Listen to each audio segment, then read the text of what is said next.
Hi, I'm Edda. I'm from NSTV and I'm in the fencing salle today with... I'm Jack. I'm in my final year and I do foil.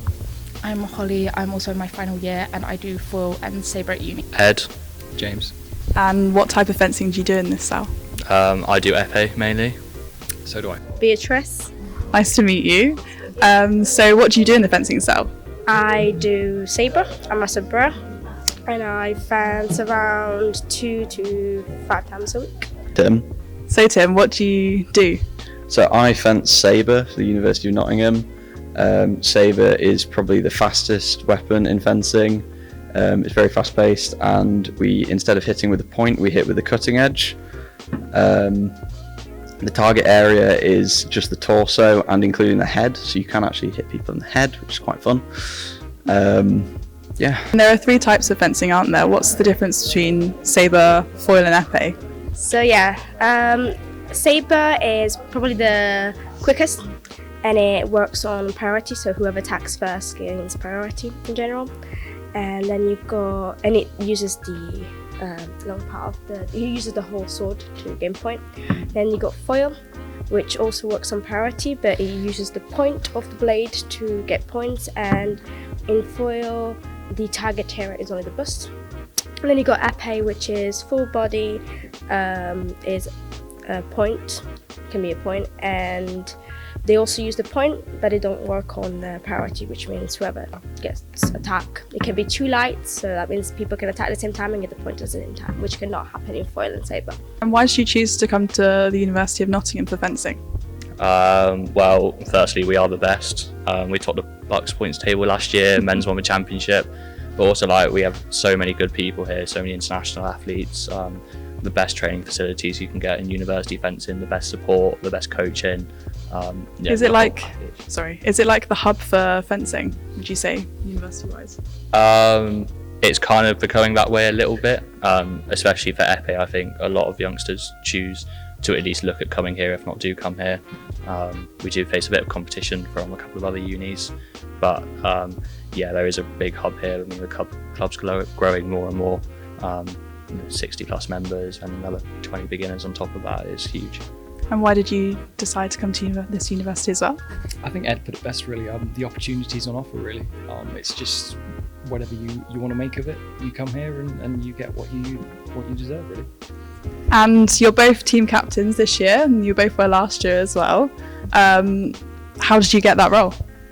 So we are voted in by our peers each year.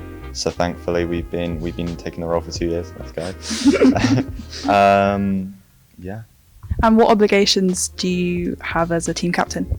So you select the team, you're also in charge of kind of the Bucks, overseeing the Bucks kind of processes, which means that you're coordinating with here at Nottingham, it's Lynn who, you go back and forth about transport.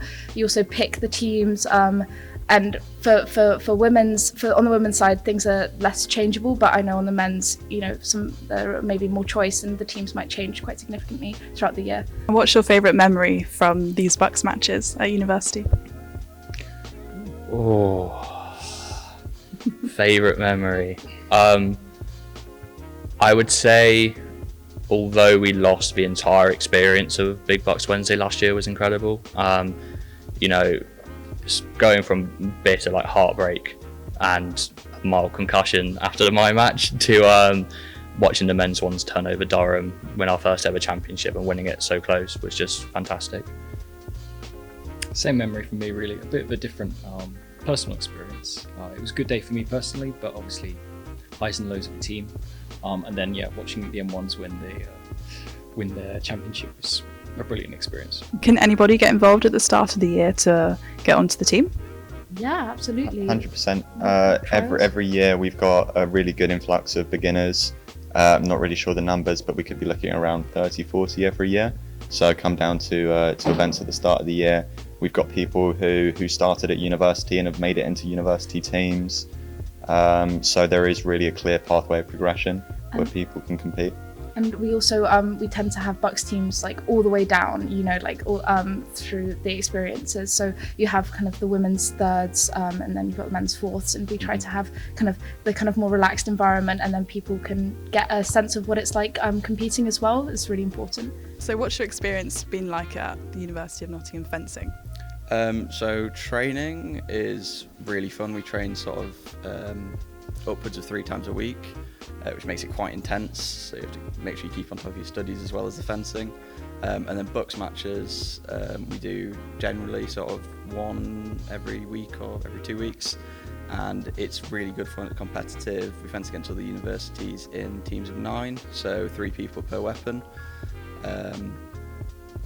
And just the competitive nature of it, it makes some really intense and brilliant moments. What team are you in, and what's your favourite thing about the Bucks matches? So I'm in the men's 3s, and I'd have to say my favourite thing is probably winning, but it's it's also the. Does that happen often? Yeah, no. Nottingham are probably the best in the country. Yeah, the best in the country. At fencing, we have 4 men's teams and 3 women's teams, all of which are incredibly strong. And probably another good part about it is also the self-improvement you see week by week. Sometimes you'll have a bad match, sometimes you'll have a good match, but when you have a good match it feels incredible. Why should people join the fencing club at University of Nottingham? Well, first of all, I just want to say that fencing is a great way of distressing because you get to hit people without hurting them most of the time.